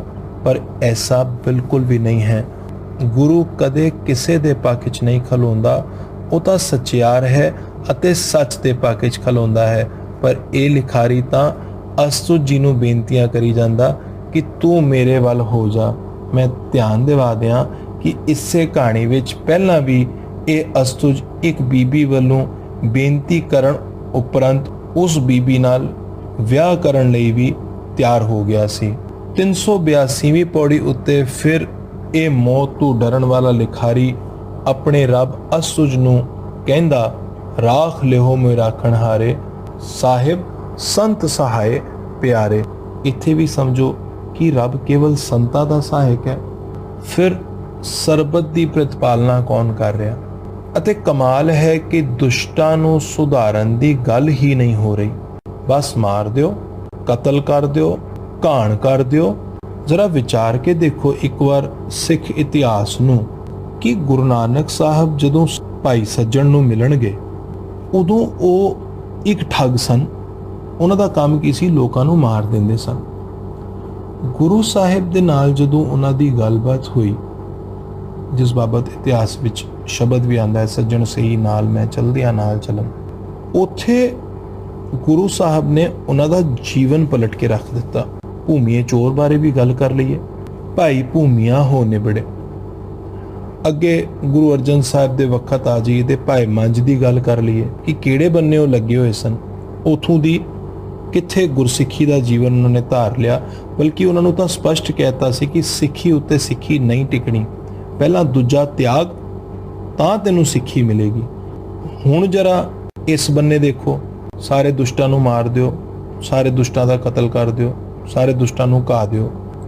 ਮੈਨੂੰ ਹੈਰਾਨੀ ਹੁੰਦੀ ਹੈ ਕਿ ਅਸੀਂ ਕਿਸ ਤਰ੍ਹਾਂ ਭਾਈ ਗੁਰਦਾਸ ਜੀ ਦੇ ਇਹ ਬੋਲ ਭੁੱਲ ਸਕਦੇ ਹਾਂ, ਜਦੋਂ ਭਾਈ ਗੁਰਦਾਸ ਜੀ ਵੀ ਇਹਨਾਂ ਸ਼ਬਦਾਂ ਵਿੱਚ ਹੀ ਪਰਮਾਤਮਾ ਅੱਗੇ ਬੇਨਤੀ ਕਰ ਰਹੇ ਹਨ, ਭਗਤ ਵਛਲ ਸੁਨ ਹੋਤ ਹੋ ਨਿਰਾਸ ਹਿਰਦੈ, ਪਤਿਤ ਪਾਵਨ ਸੁਨ ਆਸਾ ਉਰ ਧਾਰੋ। ਹੇ ਕਰਤਾਰ, ਮੈਂ ਇੱਕ ਆਮ ਜਿਹਾ ਮਨੁੱਖ ਹਾਂ, ਤੇਰਾ ਨਾਮ ਜਦੋਂ ਮੈਂ ਭਗਤ ਵਛਲ ਸੁਣਦਾ ਹਾਂ ਤਾਂ ਮੇਰਾ ਮਨ ਵਾਕਿਆ ਨਿਰਾਸ਼ ਹੋ ਜਾਂਦਾ ਹੈ, ਕਿਉਂਕਿ ਮੈਂ ਭਗਤ ਨਹੀਂ ਹਾਂ। ਪਰ ਜਦੋਂ ਸੁਣਦਾ ਹਾਂ ਕਿ ਤੁਸੀਂ ਪਤਿਤ ਪਾਵਨ ਵੀ ਹੋ, ਤੁਸੀਂ ਮੇਰੇ ਵਰਗੇ ਪਤਿਤ ਨੂੰ ਵੀ ਸੁਧਾਰ ਸਕਦੇ ਹੋ, ਤਾਂ ਮੇਰੀ ਇੱਕ ਵਾਰ ਫਿਰ ਆਸ ਬਣ ਜਾਂਦੀ ਹੈ। ਕਿੰਨਾ ਸਪਸ਼ਟ ਹੈ ਨਾ ਕਿ ਜਿੱਥੇ ਉਹ ਪਰਮਾਤਮਾ ਭਗਤ ਵਛਲ ਹੈ, ਉੱਥੇ ਪਤਿਤ ਪਾਵਨ ਵੀ ਹੈਗਾ ਵੇ। ਇਹਦਾ ਥੋੜੀ ਨਾ ਹੁੰਦਾ ਕਿ ਜੀ ਇਹਨੂੰ ਮਾਰ ਦਿਓ, ਇਹਨੂੰ ਮਾਰ ਦਿਓ, ਖਾਨ ਆ ਗਏ ਮਾਰ ਦਿਓ, ਦਾਨਵ ਆ ਗਏ ਮਾਰ ਦਿਓ। ਉਹਨਾਂ ਨੇ ਕੀ ਗਲਤੀ ਕੀਤੀ ਹੈ? ਉਹਨਾਂ ਦੇ ਸੁਧਾਰ ਬਾਬਤ ਕੀ ਗੱਲ ਹੋ ਰਹੀ ਹੈ? ਕਿ ਲਿਖਾਰੀ ਭੁੱਲ ਗਿਆ ਸੀ ਕਿ ਇੱਕ ਬੰਦੇ ਦਾ ਸੁਧਾਰ ਵੀ ਹੋ ਸਕਦਾ ਹੈ। ਗੁਰਬਾਣੀ ਵਿੱਚ ਆਏ ਇਹ ਪਾਵਨ ਬੋਲ ਚੇਤੇ ਕਰੋ ਜੀ, ਪ੍ਰਭ ਭਾਵੈ ਤਾਂ ਪਤਿਤ ਉਧਾਰੈ। ਕਿਧਰੇ ਵੀ ਚੌਪਾਈ ਵਿੱਚ ਇਹੋ ਜਿਹੇ ਸ਼ਬਦ ਨਹੀਂ ਮਿਲਦੇ, ਕਿਧਰੇ ਵੀ ਇਸ ਕਹਾਣੀ 'ਚ ਇਹੋ ਜਿਹੇ ਸ਼ਬਦ ਨਹੀਂ ਮਿਲਦੇ ਜਿੱਥੇ ਕਿਸੇ ਨੂੰ ਉਦਾਹਰਣ ਦੀ ਗੱਲ ਕੀਤੀ ਜਾ ਰਹੀ ਹੋ। ਬਸ ਜੀ ਸੰਘਾਰ ਕਰ ਦਿਓ, ਬਸ ਜੀ ਮਾਰ ਦਿਓ। ਪਤਾ ਨਹੀਂ ਕਿਹੋ ਜਿਹੀ ਮਾਨਸਿਕਤਾ ਹੈ ਇਸ ਲਿਖਾਰੀ ਦੀ। 383ਵੀਂ ਤੋਂ ਲੈ ਕੇ 385ਵੀਂ ਤੱਕ ਕਾਲ ਦੀ ਉਸਤ ਵਿੱਚ ਇਹ ਸ਼ਬਦ ਕਵੀ ਵੱਲੋਂ ਬੋਲੇ ਗਏ। ਕਾਲ ਪਾਏ ਬ੍ਰਹਮਾ ਬਪਤਰਾ, काल पाए शिवजू अवतरा, काल पाए कर बिसन प्रकाशा, सगल काल का किया तमाशा। अगे आद अंत एक अवतारा, सोई गुरु समझियो हमारा। ये शब्द पढ़ के एक बार फिर भुलेखा उठता है किते लिखारी शायद उसे परमात्मा की गल तो नहीं कर रहा जिसने ब्रह्मा शिव जी ये पूरा जगत बनाया। पर इस चलाक लिखारी दे लिखे ग्रंथ नूं ज्यों ज्यों पढ़ते चले जावांगे ਨਾਲ ਨਾਲ ਹੀ ਇਸ ਦੀ ਭਾਵਨਾ ਸਮਝ ਆ ਜਾਏਗੀ। ਆਓ ਇਸੇ ਲਿਖਾਰੀ ਦੀ ਕਲਮ ਤੋਂ ਸਾਂਝਾ ਕਰੀਏ ਕਿ ਇਹਨਾਂ ਦੇ ਰੱਬ ਕਾਲ ਜੀ ਨੇ ਇਹ ਜਗਤ ਕਿਦਾਂ ਬਣਾਇਆ। ਪ੍ਰਥਮ ਕਾਲ ਜਬ ਕਰਾ ਪਸਾਰਾ, ਓੰਕਾਰ ਤੇ ਸ੍ਰਿਸ਼ਟ ਉਪਾਰਾ, ਕਾਲ ਸੈਨ ਪ੍ਰਥਮੈ ਭਇਓ ਉਪਾ। ਲਿਖਦੇ ਹਨ ਕਿ ਜਦੋਂ ਕਾਲ ਨੇ ਸਭ ਤੋਂ ਪਹਿਲਾਂ ਪਸਾਰਾ ਕੀਤਾ ਤਾਂ ਉਸਨੇ ਓੰਕਾਰ ਤੋਂ ਸ੍ਰਿਸ਼ਟੀ ਦੀ ਸਿਰਜਣਾ ਕਰਵਾਈ। ਸਭ ਤੋਂ ਪਹਿਲਾਂ ਇੱਕ ਰਾਜਾ ਹੋਇਆ ਕਾਲ ਸੈਨ। ਜਿਵੇਂ ਹੀ ਸ੍ਰਿਸ਼ਟੀ ਬਣੀ ਸਭ ਤੋਂ ਪਹਿਲਾਂ ਇੱਕ ਰਾਜਾ ਬਣ ਗਿਆ।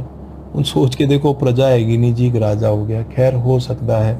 ਖੈਰ ਪਹਿਲਾ ਹੋਇਆ ਰਾਜਾ ਕਾਲ ਸੈਨ, ਦੂਜਾ ਹੋਇਆ ਕਾਲਕੇਤ, ਤੀਜਾ ਹੋਇਆ ਕਰੂਰ ਬਰਸ।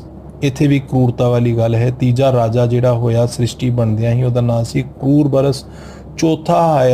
ਚੌਥਾ ਹੋਇਆ ਕਾਲ ਤੁਜ। ਜੀ ਹਾਂ, ਅਸ ਤੁਜ ਦੇ ਬਾਅਦ ਕਾਲ ਤੁਜ। ਚੌਥਾ ਹੋਇਆ ਕਾਲ ਤੁਜ। ਇਹ ਕਾਲ ਤੁਜ ਰਾਹੀਂ ਹੀ ਜਗਤ ਦਾ ਸਭ ਕੁਝ ਹੋਂਦ ਵਿੱਚ ਆਇਆ। ਇਸੇ ਰਾਜੇ ਦੇ ਸਰੀਰ ਉੱਤੇ ਹਜ਼ਾਰਾਂ ਅੱਖਾਂ ਸਨ, ਹਜ਼ਾਰਾਂ ਹੀ ਪੈਰ ਸਨ। ਉਹ ਸ਼ੇਸ਼ ਨਾਗ ਦੀ ਸੇਜ ਉੱਤੇ ਸੌਂਦਾ ਸੀ, ਇਸ ਲਈ ਜਗਤ ਇਸ ਨੂੰ ਸੇਖ ਸਾਏ ਵੀ ਕਹਿੰਦਾ ਸੀ। ਇਹ ਰਾਜੇ ਨੇ ਆਪਣੇ ਇੱਕ ਕੰਨ ਵਿੱਚੋਂ ਮੈਲ ਕੱਢੀ।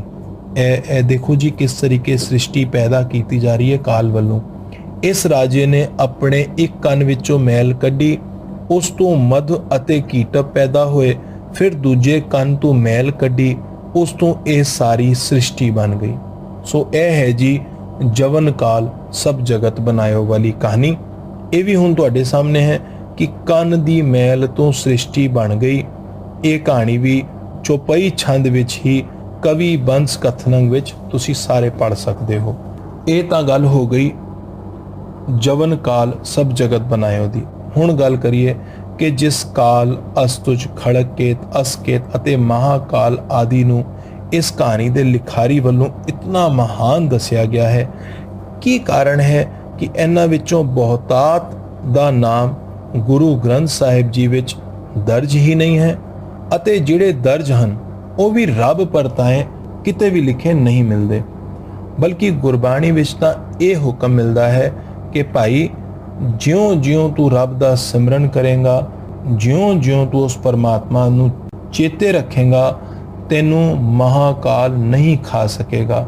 ਇਸ ਤੋਂ ਸਪਸ਼ਟ ਹੈ ਕਿ ਮਹਾਕਾਲ ਜੀਵਨ ਦੇਣ ਦੇ ਲਾਇਕ ਨਹੀਂ ਹੈ। ਪਰ ਇੱਥੇ ਲਿਖਿਆ ਕਾਲ ਪਾਏ ਬ੍ਰਹਮਾ ਬਪਤਰਾ। ਗੁਰੂ ਸਾਹਿਬ ਜੀ ਨੇ ਇੱਕ ਬਹੁਤ ਹੀ ਪਿਆਰਾ ਸ਼ਬਦ ਕਾਲ ਅਤੇ ਕਾਲ ਪੁਰਖ ਨੂੰ ਡਿਫਾਈਨ ਕਰਦਿਆਂ ਸਾਡੀ ਝੋਲੀ ਪਾਇਆ ਹੈ। ਗੁਰੂ ਸਾਹਿਬ ਕਹਿੰਦੇ ਹਨ ਕਿ ਵਿਦਿਆ ਨਾਲ ਭਰਿਆ ਹੋਇਆ ਅਸਲ ਵਿਦਵਾਨ ਉਹੀ ਹੈ ਜੋ ਮਨ ਨੂੰ ਵਸ ਕਰਨ ਦਾ ਯਤਨ ਕਰਦਾ ਹੈ, ਗੁਰੂ ਦੇ ਦੱਸੇ ਰਾਹ ਉੱਤੇ ਚੱਲ ਕੇ ਮੌਤ ਦੇ ਸਹਿਮ ਨਾਲ ਟਾਕਰਾ ਕਰਦਾ ਹੈ। ਉਹ ਇਹੋ ਜਿਹੀ ਬੇਨਤੀਆਂ ਥੋੜੀ ਨਾ ਕਰਦਾ ਮਰਨ ਕਾਲ ਕਾ ਤਰਾਸ ਨਿਵਰੀਏ, ਉਹ ਤਾਂ ਸਗੋਂ ਮੌਤ ਦੇ ਸਹਿਮ ਨਾਲ ਟਾਕਰਾ ਕਰਦਾ ਹੈ, ਜੋ ਜਮਰਾਜ ਦੇ ਇਸ ਮਾਨ ਦਾ ਨਾਸ਼ ਕਰ ਦਿੰਦਾ ਹੈ ਕਿ ਸਾਰਾ ਜਗਤ ਉਸ ਤੋਂ ਥਰ-ਥਰ ਕੰਬਦਾ ਹੈ। ਐਸੇ ਵਿਦਵਾਨ ਨੂੰ ਮੇਰਾ ਸਲਾਮ ਹੈ। ਸੋ ਇੱਥੇ ਵੀ ਕਾਲ ਜਾਂ ਕਾਲ ਪੁਰਖ ਰੱਬ ਲਈ ਨਹੀਂ ਬਲਕਿ ਜਮਰਾਜ ਅਤੇ ਮੌਤ ਲਈ ਵਰਤਿਆ ਗਿਆ ਹੈ। ਸ਼ਬਦ ਇਹ ਹਨ ਜੀ, ਸੋ ਮੁੱਲਾ ਜੋ ਮਨ ਸਿਉ ਲਰੈ, ਗੁਰ ਉਪਦੇਸ਼ ਕਾਲ ਸਿਉ ਜੁਰੈ। ਕਾਲ ਨਾਲ ਜੂਝ ਜਾਏ, ਕਾਲ ਪੁਰਖ का मर्दे मान, इस काल पुरख ਦਾ ਮਾਨ ਨਾਸ ਕਰ ਦੇ। ਤਿਸ ਮੁੱਲਾ ਕੋ ਸਦਾ ਸਲਾਮ। ਐਸੇ ਵਿਦਵਾਨ ਨੂੰ ਸਦਾ ਸਦਾ ਸਲਾਮ ਹੈਗੀ ਹੈ ਹਜ਼ੂਰ ਕਤ ਦੂਰ ਬਤਾਵੋ, ਦੁੰਦਰ ਬਾਂਧੋ ਸੁੰਦਰ ਪਾਵੋ। ਖੈਰ ਪੌੜੀ ਨੰਬਰ 386, 87ਵੀਂ ਅਤੇ 88ਵੀਂ ਵਿੱਚ ਮੁੜ ਉਹੀ ਸਭ ਲਿਖਿਆ ਕਿ ਸੰਤਾਂ ਦੇ ਦੁਖੀ ਹੋਣ ਨਾਲ ਤੁਸੀਂ ਦੁਖੀ ਹੋ ਜਾਂਦੇ ਹੋ, ਜਦਕਿ ਗੁਰਬਾਣੀ ਅਨੁਸਾਰ ਵੀ ਇਹ ਗੱਲ ਸਹੀ ਨਹੀਂ, ਕਿਉਂਕਿ ਰੱਬ ਨੂੰ ਦੁੱਖ ਨਹੀਂ ਹੁੰਦਾ, ਉਹ ਤਾਂ ਸਦਾ ਵਿਗਾਸ ਵਿੱਚ ਰਹਿੰਦਾ। ਹੁਕਮੀ ਹੁਕਮ ਚਲਾਏ ਰਾਹ, ਨਾਨਕ ਵਿਗਸੈ ਵੇ ਪਰਵਾਹ। 389ਵੀਂ ਤੋਂ 395ਵੀਂ ਪੌੜੀ ਤੱਕ ਸਾਰੀ ਗੱਲਾਂ ਬੇਸ਼ੱਕ ਸਾਨੂੰ ਭੁਲੇਖਾ ਪਾਣਗੀਆਂ ਕਿ ਇਹ ਗੁਰਮਤ ਦੇ ਅਨੁਕੂਲ ਹੀ ਹਨ, ਪਰ ਇੱਥੇ ਇਹ ਸਮਝਣਾ ਹੈ ਕਿ ਲਿਖਾਰੀ ਕਿਸ ਨੂੰ ਨਿਰੰਕਾਰ ਨਿਰਵਿਕਾਰ ਕਹਿ ਆਇਆ ਹੈ। ਅਸੀਂ ਆਲਰੇਡੀ ਪਹਿਲੇ ਭਾਗ ਵਿੱਚ ਸਮਝ ਆਏ ਹਾਂ ਕਿ 90ਵੀਂ ਪੌੜੀ ਤੋਂ 99ਵੀਂ ਪੌੜੀ ਤੱਕ ਇਹੀ ਲਿਖਾਰੀ ਵੱਲੋਂ ਇਹ ਦਰਸਾਇਆ ਗਿਆ ਕਿ ਬ੍ਰਹਮਾ, ਵਿਸ਼ਨੂੰ, ਕਾਰਤਿਕੇ ਆਦਿ ਡਰ ਗਏ। ਇਹਨਾਂ ਸਾਰਿਆਂ ਨੇ ਮਿਲ ਕੇ ਇੱਕ ਬੇਨਤੀ ਕਾਲ ਅੱਗੇ ਕੀਤੀ ਕਿ ਨਿਰੰਕਾਰ ਨਿਰਵੈਰ ਨਿਰਾਲਮ ਸਭ ਹੀ ਕੇ ਮਨ ਕੀ ਤੁਹੈ ਮਾਲਮ। ਅਖੀਰ ਲਿਖਦਾ ਹੈ ਕਿ ਸ਼ਰਨ ਪਰੇ ਇਹ ਬਿਦ ਬੇਨਤੀ ਕਰ, ਤਰਾਹੇ ਤਰਾਹੇ ਰਾਖੋ ਹਮ ਤੁਰਤਰ। ਅੱਗੋਂ ਜਦੋਂ ਇਹ ਬੇਨਤੀ ਕਰਦਾ ਹੈ ਤਾਂ ਉਹ ਕਾਲ ਪਲਟ ਕੇ ਕਹਿ ਹਸਾ ਬਚਨ ਸੁਨ ਕਾਨਾ, ਭਗਤ ਜਾਨ ਕਰ ਭਇਓ ਕਿਰਪਾਲਾ। ਕਹਿ ਕੇ ਹਸਿਆ ਜਦੋਂ ਇਹ ਬਚਨ ਉਸ ਕਾਲ ਨੇ ਆਪਣੇ ਕੰਨ ਨਾਲ ਸੁਨੇ ਅਤੇ ਉਹਨਾਂ ਦੀ ਰੱਖਿਆ ਲਈ ਆ ਗਿਆ। ਪਾਓ ਇਹ ਕਾਲ ਜਿਸ ਨੂੰ ਇਹ ਨਿਰੰਕਾਰ ਕਿਹਾ ਜਾ ਰਿਹਾ ਹੈ, ਇਹ ਕਾਲ ਸ਼ਰੀਰਧਾਰੀ ਹੈ, ਇਹ ਹੱਸ ਰਿਹਾ ਹੈ। ਅੱਗੇ 396ਵੀਂ ਪੌੜੀ ਵਿੱਚ ਫਿਰ ਉਹੀ ਕਿ ਸਿੱਖਾਂ ਨੂੰ ਬਚਾ ਲਓ ਅਤੇ ਅਸਿੱਖਾਂ ਦਾ ਨਾਸ਼ ਕਰ ਦਿਓ। ਇੱਥੇ ਆ ਕੇ ਇਸ ਲਿਖਾਰੀ ਦੇ ਬਾਬਤ ਹੋਰ ਸਪਸ਼ਟ ਹੋ ਜਾਂਦਾ ਹੈ। ਪਹਿਲਾਂ ਤਾਂ ਸਿੱਖੀ ਜਾਂ ਸਿੱਖ ਸ਼ਬਦ ਦਾ ਕਦੇ ਵੀ ਅਪੋਜ਼ਿਟ ਸ਼ਬਦ ਨਹੀਂ ਹੋ ਸਕਦਾ। ਜਿਵੇਂ ਤੁਸੀਂ ਮੁਸਲਮਾਨ ਦਾ ਅਪੋਜ਼ਿਟ ਅਮੁਸਲਮਾਨ ਨਹੀਂ ਕਹਿ ਸਕਦੇ, ਗੁਰਮੁਖ ਦਾ ਅਪੋਜ਼ਿਟ ਅਗੁਰਮੁਖ ਨਹੀਂ ਲਿਖ ਸਕਦੇ। ਇਸੇ ਲਈ ਗੁਰੂ ਗ੍ਰੰਥ ਸਾਹਿਬ ਜੀ ਵਿੱਚ ਵੀ ਇਹ ਸ਼ਬਦ ਨਹੀਂ ਲਿਖਿਆ ਮਿਲਦਾ।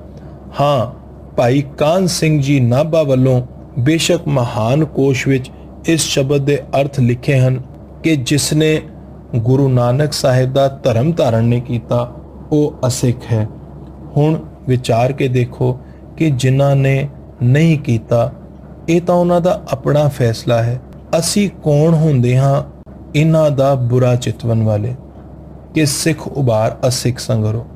ਇਹ ਗੁਰਮਤਿ ਤਾਂ ਨਹੀਂ ਕਿ ਜਿਹੜਾ ਸਾਡੇ ਧਰਮ ਨੂੰ ਨਾ ਮੰਨੇ ਅਸੀਂ ਉਸ ਦੇ ਸੰਘਾਰ ਦੀਆਂ ਬੇਨਤੀਆਂ ਕਰੀਏ ਅਤੇ ਨਾ ਹੀ ਮਲੇਛਾਂ ਜਿਨ੍ਹਾਂ ਬਾਬਤ ਅਸੀਂ ਪਿੱਛੇ ਗੱਲ ਕਰ ਆਏ ਹਾਂ ਉਹਨਾਂ ਲਈ ਵੀ ਇਹੋ ਜਿਹੀਆਂ ਬੇਨਤੀਆਂ ਕਰਨੀਆਂ ਜਾਂ ਕਰਵਾਉਣੀਆਂ ਗੁਰਮਤ ਤਾਂ ਨਹੀਂ।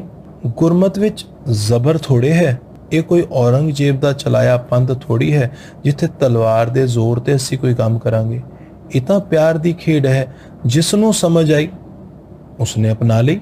ਉਹਨਾਂ ਬਾਬਤ ਇਹ ਬੇਨਤੀ ਕਿ ਜੀ ਸਿੱਖ ਉਬਾਰ ਅਸਿੱਖ ਸੰਘਰੋ। ਅੱਗੇ ਆਈਏ ਜੀ 397ਵੀਂ ਪੌੜੀ।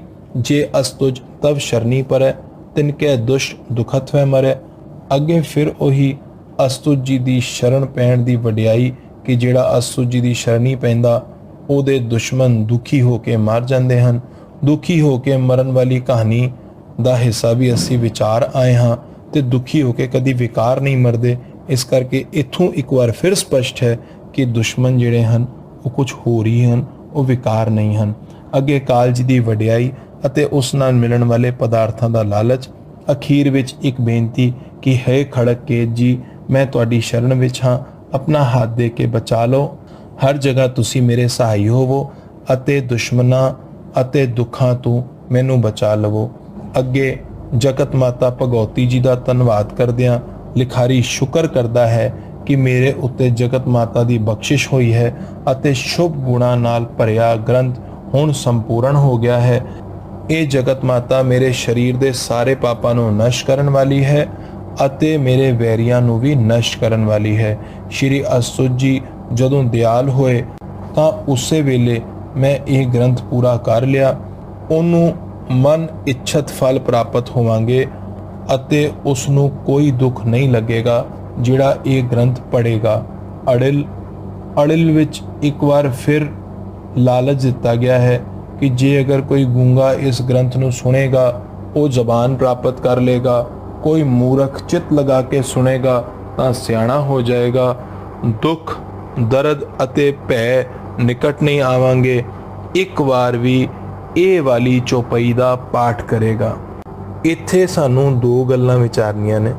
ਇੱਕ ਤੇ ਗੁਰਮਤਿ ਦਾ ਸੰਦੇਸ਼ ਸਪਸ਼ਟ ਹੈ, ਰਾਜ ਨਾ ਚਾਹੂੰ ਮੁਕਤ ਨਾ ਚਾਹੂੰ ਮਨ ਪ੍ਰੀਤ ਚਰਨ ਕਮਲਾਰੇ।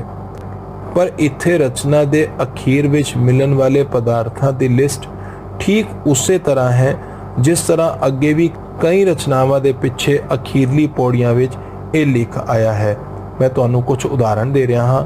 ਚੰਡੀ ਚਰਿੱਤਰ ਉਕਤ ਬਿਲਾਸ ਵਿੱਚ ਲਿਖਦਾ ਹੈ, ਕੋਤਕ ਹੇਤ ਕਰੀ ਕਵਨੇ ਸਤਸੇ ਕੀ ਕਥਾ ਇਹ ਪੂਰੀ ਪਈ ਹੈ, ਜਾਹੇ ਨਿਮਤ ਪੜ੍ਹੇ ਸੁਨ ਹੈ ਨਰ ਸੋ ਨਿਸ਼ਚੋਕਰ ਤਾਹੇ ਦਈ ਹੈ। ਅੱਗੇ ਪढ़ लो जी, ਵਾਰ ਦੁਰਗਾ ਉਰਫ ਵਾਰ ਭਗਉਤੀ ਜੀ ਕੀ ਜੋ ਅਸੀਂ ਪੜ੍ਹਦੇ ਹਾਂ ਗੁਰਦੁਆਰਿਆਂ ਵਿੱਚ ਪਿਛਲੇ ਤਕਰੀਬਨ 70 ਸਾਲਾਂ ਤੋਂ ਇਸ ਦੀ ਇੱਕ ਪੌੜੀ ਨੂੰ ਕੱਟ ਕੇ ਅਰਦਾਸ ਅੱਗੇ ਜੋੜਤਾ ਗਿਆ ਹੈ। ਉੱਥੇ ਵੀ ਲਿਖਦਾ ਹੈ, ਦੁਰਗਾ ਪਾਠ ਬਣਾਇਆ ਸਭੈ ਪੌਣੀਆਂ ਫਿਰ ਨਾ ਜੂਨੀ ਆਇਆ ਜਿਨ ਇਹ ਗਾਇਆ। ਐਸੇ ਹੋਰ ਵੀ ਉਦਾਹਰਣ ਮੌਜੂਦ ਹਨ ਜਿੱਥੇ ਲਾਲਚ ਦੇ ਅਧੀਨ ਜਾਂ ਕਿਸੇ ਡਰ ਤੋਂ ਬਚਾਉਣ ਖਾਤਰ ਇੱਕ ਗ੍ਰੰਥ ਜਾਂ ਰਚਨਾ ਦੀ ਪੜ੍ਹਨ ਦੀ ਸਿਫਾਰਿਸ਼ ਹੈ। ਪੂਰੀ ਕਹਾਣੀ ਵਿੱਚ ਕਿਤੇ ਵੀ ਸਤਿਗੁਰ ਆਗੇ ਸੀਸ ਭੇਟ ਦੇਣ ਸੰਬੰਧਿਤ ਕੋਈ ਸਿੱਖਿਆ ਨਹੀਂ, ਬਸ ਮਾਰੋ ਕਾਟੋ। ਅਖੀਰ ਪੌੜੀ ਵਿੱਚ ਲਿਖਦਾ ਹੈ, ਸੰਬਤ 17 ਸਹਿਸ ਪਣੀਜੈ ਪ੍ਰਥਮੈ ਸਤਜੁਗ ਬੀਚ ਕਹੀਜੈ ਭਾਦਰੋਂ ਸੁਦੀ ਅਸ਼ਟਮੀ ਰਵਵਾਰਾ ਤੀਰ ਸਤ ਦਰਵ ਗ੍ਰੰਥ ਸੁਧਾਰਾ। ਭਾਵ ਕਿ ਸੰਬਤ 1753 ਵਿੱਚ ਭਾਦੋ ਦੀ ਸੁਦੀ ਅਸ਼ਟਮੀ ਐਤਵਾਰ ਨੂੰ ਮੈਂ ਇਹ ਗ੍ਰੰਥ ਸੰਪੂਰਨ ਕੀਤਾ ਹੈ। ਚਲੋ ਇਸੇ ਲਿਖਾਰੀ ਦੀ ਗਵਾਹੀ ਮੰਨ ਲੈਂਦੇ ਹਾਂ ਕਿ ਬਈ ਸੰਬਤ 1753 ਵਿੱਚ ਭਾਦੋ ਦੀ ਸੁਦੀ ਅਸ਼ਟਮੀ ਵਾਲੇ ਦਿਨ ਐਤਵਾਰ ਪਿਆ ਸੀ, ਉਸ ਦਿਨ ਮੈਂ ਇਹ ਗ੍ਰੰਥ ਸੰਪੂਰਨ ਕੀਤਾ। ਜਦਕਿ ਕੈਲੰਡਰ ਦੇ ਮਹਾਨ ਵਿਗਿਆਨਿਕ ਪਾਲ ਸਿੰਘ ਪੂਰੇਵਾਲ ਜੀ ਨੇ ਇਹ ਸਪਸ਼ਟ ਕਰ ਦਿੱਤਾ ਹੈ ਕਿ ਸੰਬਤ 1753 ਵਿੱਚ ਭਾਦੋ ਦੀ ਸੁਦੀ ਅਸ਼ਟਮੀ ਨੂੰ ਐਤਵਾਰ ਨਹੀਂ ਸੀ, ਸਗੋਂ ਉਸ ਦਿਨ ਮੰਗਲਵਾਰ ਸੀ। ਪਰ ਅਸੀਂ ਮੰਨ ਲੈਂਦੇ ਹਾਂ ਕਿ ਇਹ ਲਿਖਾਰੀ ਸਹੀ ਬੋਲ ਰਿਹਾ ਹੈ। ਪਰ ਅੱਗੇ ਇਸੇ ਗ੍ਰੰਥ ਵਿੱਚ ਲਿਖਦਾ ਹੈ, ਸੰਵਤ 17 ਸਹਿਸ 55 ਹਾਲ ਵਦੀ ਪ੍ਰਥਮੈ ਸੁਖਦਾਵਨ ਤਵੈ ਪ੍ਰਸਾਦ ਕਰ ਗ੍ਰੰਥ ਸੁਧਾਰਾ। ਹੁਣ ਕਹਿੰਦਾ ਨਹੀਂ ਜੀ, 1755 ਵਿੱਚ ਹੀ ਪੂਰਾ ਹੋਇਆ ਹੈ। ਪਹਿਲਾਂ 1753 ਦੀ ਭਾਦੋ ਸੀ, ਹੁਣ 1755 ਦੀ ਹਾੜ ਵਧੀ ਆ ਗਈ ਹੈ। ਦੋ ਡੇਟਸ ਅੱਗੇ ਆ ਜਾਓ। फिर कहता नहीं, 17 सै चतवाल मैं सावन सुद बुधवार, नगर पावटा मुँह तुमो रचियो ग्रंथ सुधार। कहता कि 1744 ਵਿੱਚ ਸਾਵਨ ਦਾ ਸਮਾਂ ਸੀ, ਬੁੱਧਵਾਰ ਸੀ, ਮੈਂ ਪੌਂਟਾ ਨਗਰ ਵਿੱਚ ਹੈਗਾ ਸੀ, ਉੱਥੇ ਮੈਂ ਗ੍ਰੰਥ ਕੰਪਲੀਟ ਕੀਤਾ ਹੈ। ਦੱਸੋ ਕਿਹੜੀ ਗਵਾਹੀ ਮੰਨੀ ਜਾਏ? 1753 ਵਾਲੀ ਸਹੀ ਹੈ, 1755 ਵਾਲੀ ਸਹੀ ਹੈ ਜਾਂ 1744 ਵਾਲੀ ਸਹੀ ਹੈ? ਕਿਸੇ ਕੋਲ ਹੋਏ ਜਵਾਬ ਤਾਂ ਜ਼ਰੂਰ ਸ਼ੇਅਰ ਕਰਿਆ ਜੇ। ਅੰਤ ਵਿੱਚ ਫਿਰ ਉਹੀ ਇਤੀ ਸ਼੍ਰੀ ਚਰਿਤ੍ਰੋਪਾਖਿਆਨੇ ਮੰਤਰੀ ਭੂਪ ਸੰਵਾਦੇ 404 ਚਰਿੱਤਰ ਸਮਾਪਤਮ ਸਤ ਸ਼ੁਭਮ ਸਤ। ਇੱਥੇ ਚੌਪਈ ਖਤਮ ਹੋ ਜਾਂਦੀ ਹੈ। ਇਹ ਸਭ ਦੱਸਣ ਦਾ ਮੇਰਾ ਮਕਸਦ ਕਿਸੇ ਵਿਅਕਤੀ ਦਾ ਮਨ ਦੁਖਾਣਾ ਬਿਲਕੁਲ ਵੀ ਨਹੀਂ ਸੀ, ਬਲਕਿ ਇਹ ਇੱਕ ਉਪਰਾਲਾ ਹੈ, ਕਿਉਂਕਿ ਇਹੋ ਜਿਹੀ ਕਈ ਲਿਖਤਾਂ ਹਨ ਜਿਨ੍ਹਾਂ ਤੇ ਸਿੱਖ ਕੌਮ ਸਮੇਂ-ਸਮੇਂ ਤੇ ਸ਼ੰਕੇ ਖੜੀ ਕਰਦੀ ਰਹੀ ਹੈ, ਪਰ ਇਸ ਬਾਬਤ ਕੰਮ ਕਰਨ ਵਾਲੇ ਆਪਣੀ ਜ਼ਿੰਮੇਵਾਰੀ ਤੋਂ ਹੀ ਮੁਕਰ ਚੁੱਕੇ ਹਨ।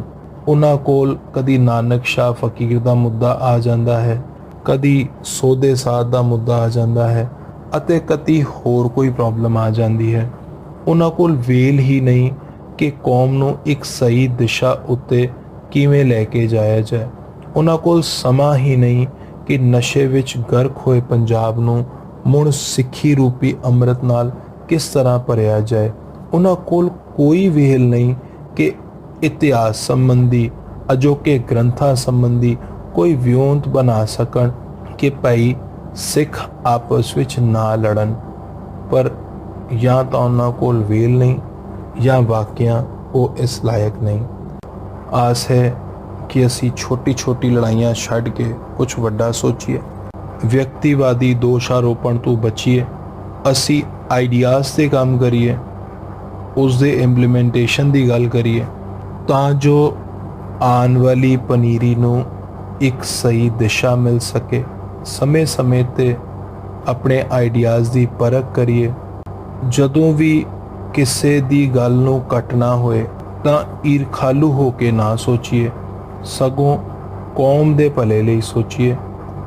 ਮੈਂ ਕਵਲਪਾਲ ਸਿੰਘ ਇੱਕ ਵਾਰ ਫਿਰ ਇਨ੍ਹਾਂ ਸ਼ਬਦਾਂ ਨਾਲ ਖਿਮਾ ਦਾ ਜਾਚਕ ਹਾਂ ਜੀ। ਵਾਹਿਗੁਰੂ ਜੀ ਕਾ ਖਾਲਸਾ, ਵਾਹਿਗੁਰੂ ਜੀ ਕੀ ਫਤਿਹ।